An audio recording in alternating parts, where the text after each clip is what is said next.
Hello.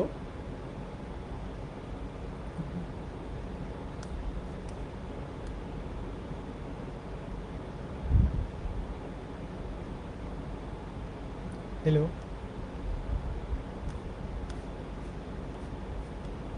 एक second बस।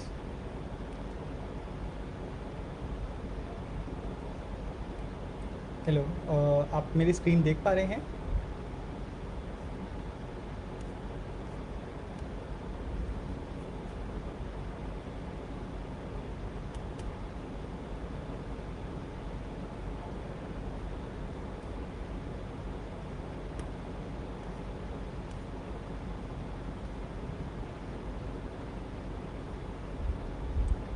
Hello.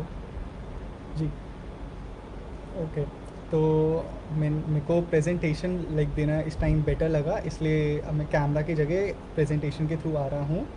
तो एक बार जो जो ऑनलाइन है, एक बार अपनी एज मेरे को आप बता सकते हैं? कोई बच्चे बच्चे हैं तो वो भी एक बार अपनी लिख दीजिएगा।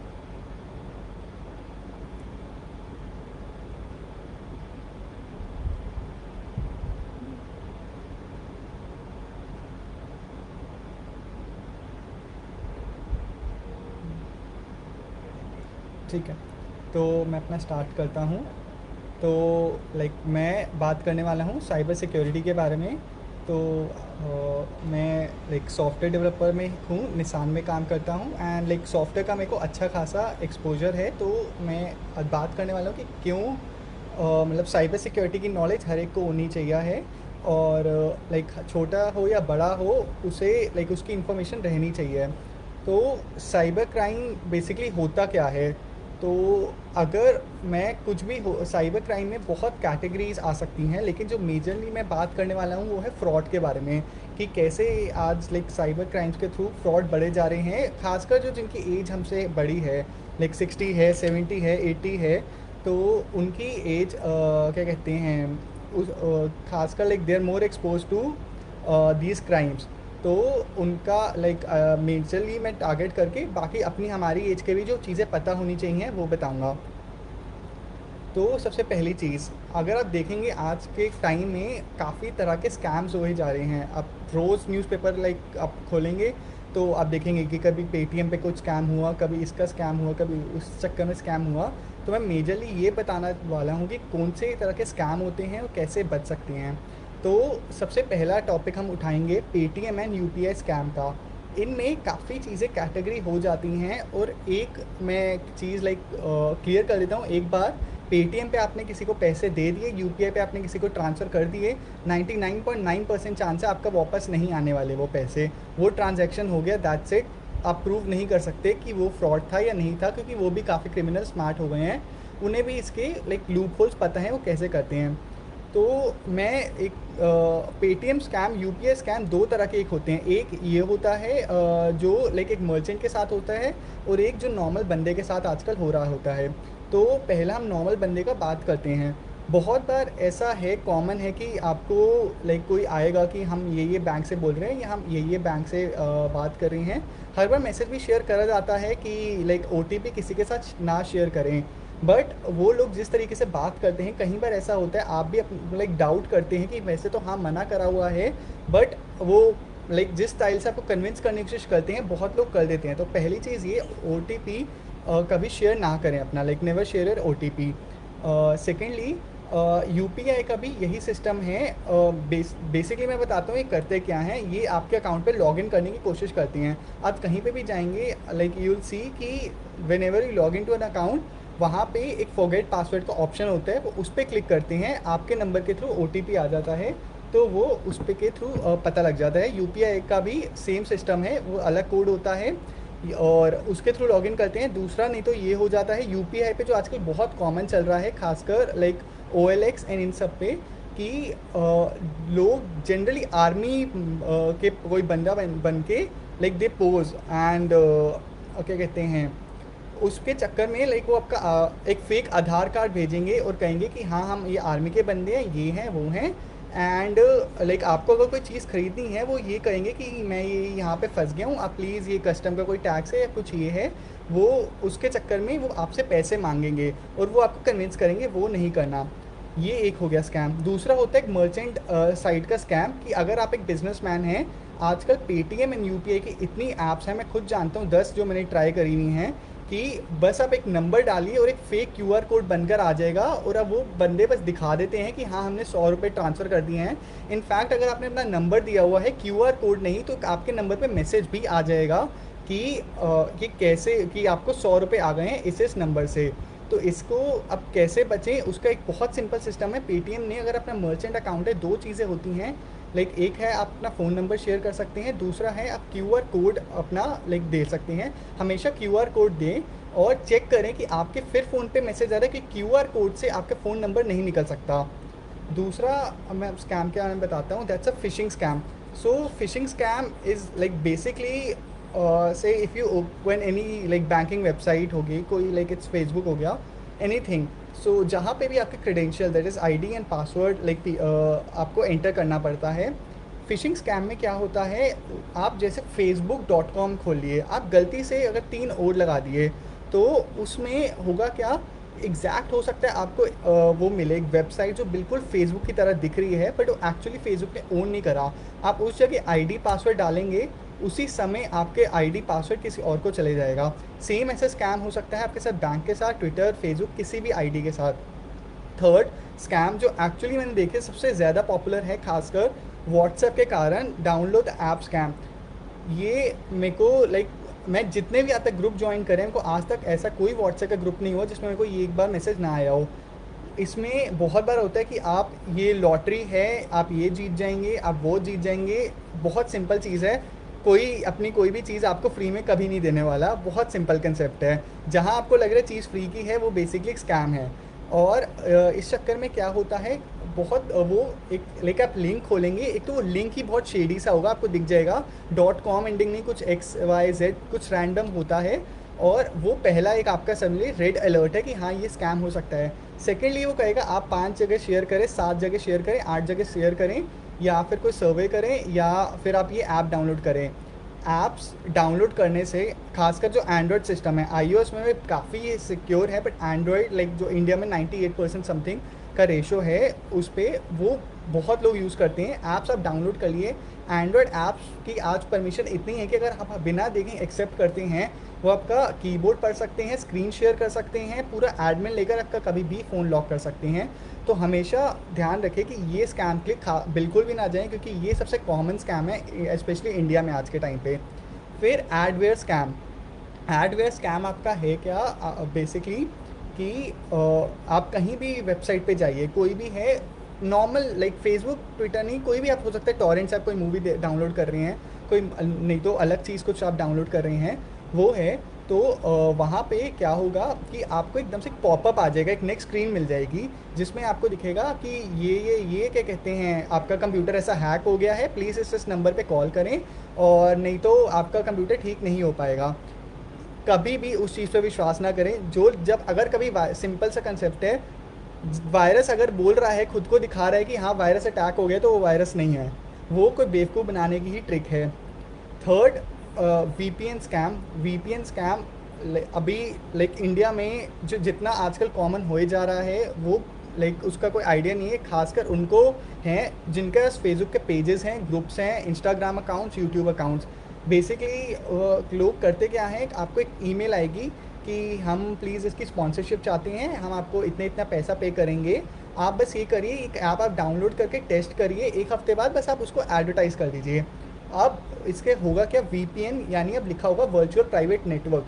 बेसिकली वीपीएन अगर मैं बहुत शॉर्ट में समझाऊं कि आप समझ लीजिए क्या है, आपको अगर समझ लीजिए दिल्ली से लंदन जाना है, एक चीज़ होती है कि आप सीधे दिल्ली से लंदन की डायरेक्ट फ़्लाइट पकड़ सकते हैं, दूसरा आपका ले ओवर हो सकता है समझ लीजिए दुबई में। बेसिकली वीपीएन भी यही है कि अगर आपको facebook.com खोलना है, तो वो एक जगह से दूसरे से तीसरा रूट करेगा।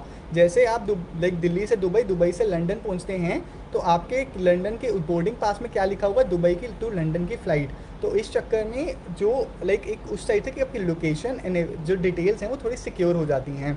तो वीपीएन, लेकिन अगर वो जिसको स्टार्टिंग में समझ लीजिए जैसे दिल्ली टू दुबई जैसे डिटेल्स जा रही हैं, दुबई पे जो चीज़ है अगर वो सेफ़ नहीं है, तो आपकी चीज़ें भी वो कोई और कॉपी कर सकता है। तो अब इसका मेन चीज़ कि अब इतने स्कैम्स हो रहे हैं तो हम सेफ़ कैसे रहें। सॉरी। सबसे मेजरली चीज़, अगर आप कोई भी बैंकिंग वेबसाइट खोलते हैं, फेसबुक वेबसाइट खोलते हैं, कुछ भी, लॉक का साइन हमेशा ध्यान रखिए। ये एक वेबसाइट का एग्जांपल है, बिल्कुल फेसबुक की तरह दिखती है बट ये फेसबुक नहीं है। आप अगर ध्यान से देखिए, पहला हो गया लिंक, facebook.com का नहीं है। सेकंड, यहाँ पे कोई लॉक साइन नहीं है इस साइट पे।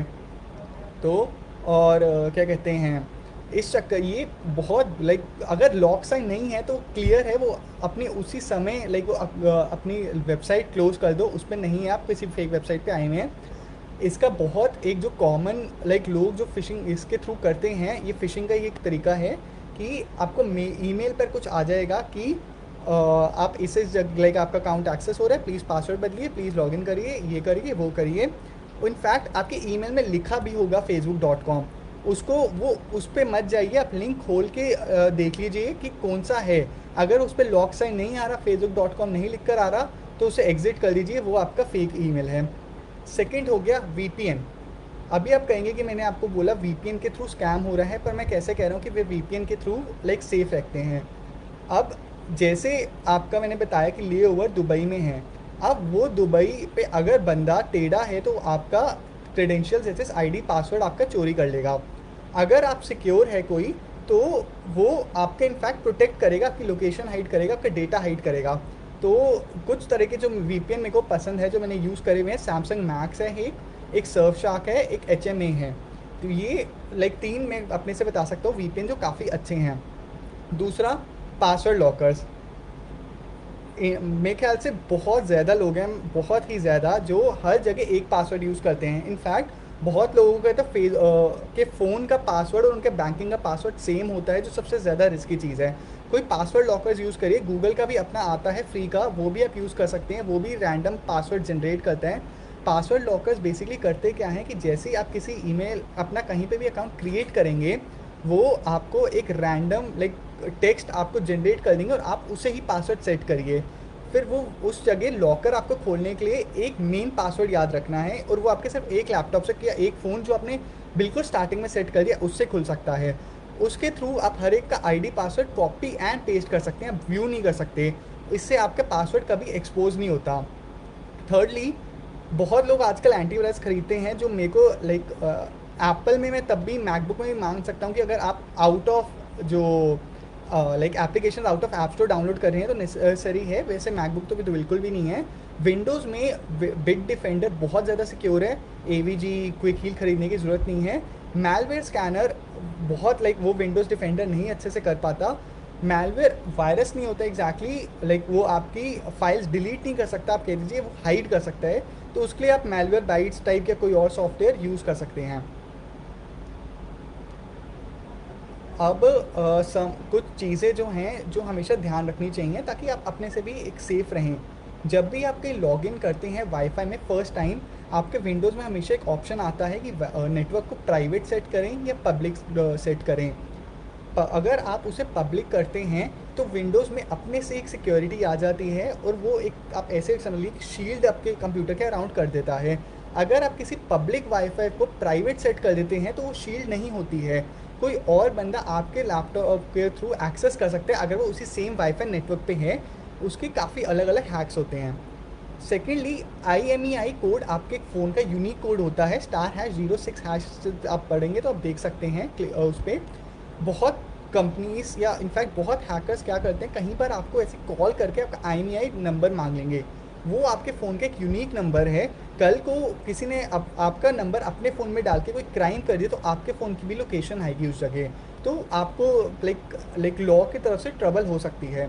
तो हमेशा IMEI ऐसा नहीं है, शेयर नहीं करना होता। आप कहीं बार अपना सेकेंड हैंड फ़ोन बेचोगे तो या बेचने जाते हैं तो वो मांगते हैं, तो अगर आपको पता है कोई सिक्योर है, फ्लिपकार्ट, अमेज़ॉन हो गया, कैशिफाई हो गया, कहीं पे भी, तो वहाँ आप IMEI डाल दें।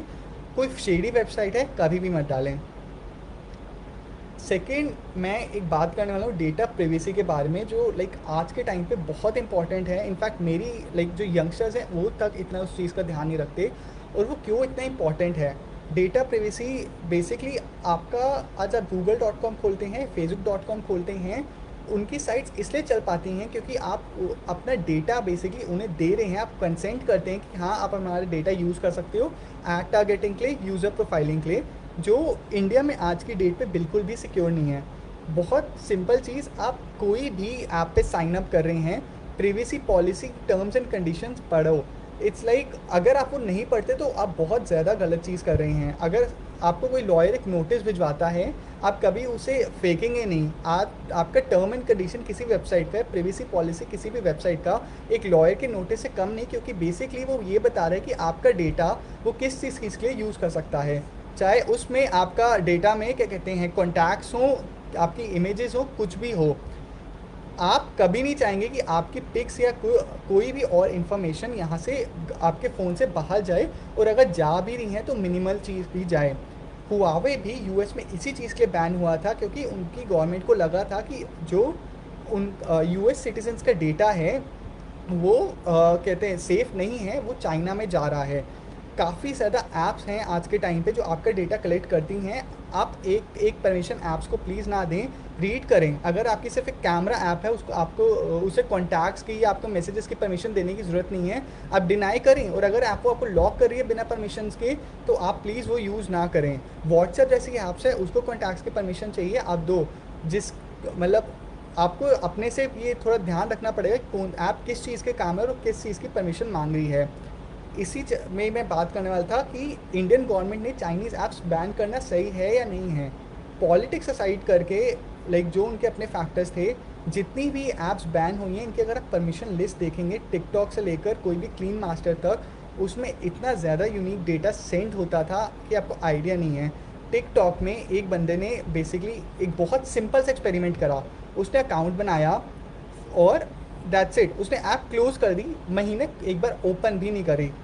महीने के एंड में लाइक ही नोटिस कि उसका जो यूसेज है, जितना टिकटॉक ने इंटरनेट का करा है, वो 1 GB है। तो ऐसी जितनी भी ऐप्स हैं, एटलीस्ट क्लीन मास्टर हो, कैम स्कैनर हो, ये फ़ोन से तो आप बिल्कुल भी अनइंस्टॉल कर दीजिए, क्योंकि वो बैकग्राउंड में बहुत ज़्यादा डेटा कलेक्ट करती हैं। Should you be concerned? Like I don't think so. काफ़ी हैं जो जितने हैकर्स लाइक होते हैं बेवकूफ़ बनाते हैं, बट अपने से लाइक बेसिक भी अगर हम अपनी स्मार्टनेस दिखाएंगे तो ऐसा कुछ भी नहीं है कि जो आप हम नहीं लाइक अवॉइड कर सकते। आप हर जगह से सिक्योर हैं। तो दैट्स इट। लाइक जितने क्वेश्चंस हैं आप पूछ सकते हैं मुझसे।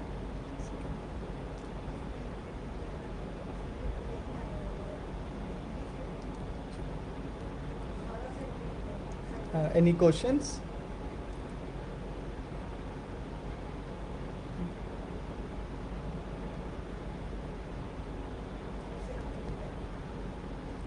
आपको अगर कोई चीज़ समझ में नहीं आई है, मैं दोबारा समझा सकता हूँ, या कुछ नॉर्मल आपको पूछना है साइबर सिक्योरिटी से रिलेटेड, इनफैक्ट कंप्यूटर्स से रिलेटेड।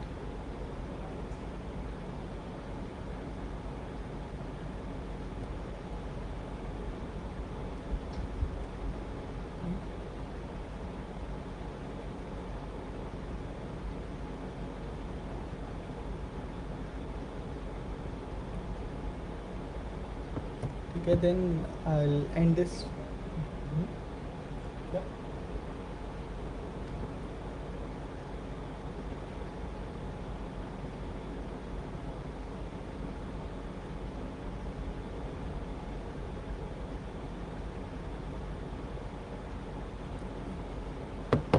फ़ोन अगर आपका हैक हो जाए तो आपको पता लगाना पड़ेगा कि वो किस चक्कर कैसे हैक हुआ है, आपके किसी ऐप के थ्रू हैक हुआ है या कोई और किसी और रीज़न। मोस्ट लाइक अगर आपका एंड्रॉयड फ़ोन है तो 99.9% चांस है कि आपका फ़ोन जो हैक हुआ है वो किसी एक जो आपने एक ऐप डाउनलोड करी है उसके कारण हुआ है। या तो उसके दो तरीके हैं। कुछ फ़ोन्स है जैसे सैमसंग, उनमें अगर आप अपना पावर बटन के बाद रीबूट का बटन होल्ड रखेंगे तो उसमें एक सेफ़ मोड आता है, आप उसके थ्रू जाकर जो आपकी ऐप है उसे अनइंस्टॉल कर सकते हैं। अगर आपके फ़ोन में सेफ़ मोड नहीं है तो आपको फ़ोन फॉर्मेट ही करना पड़ेगा, और अगर आप नहीं पता लगा पा रहे कौन सी ऐप ने आपका फ़ोन हैक करा है तो।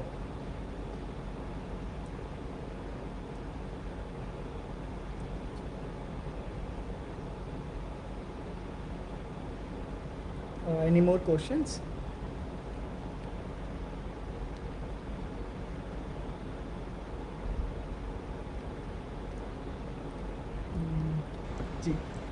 Thank you then, like that's it from my side. Thank you ji.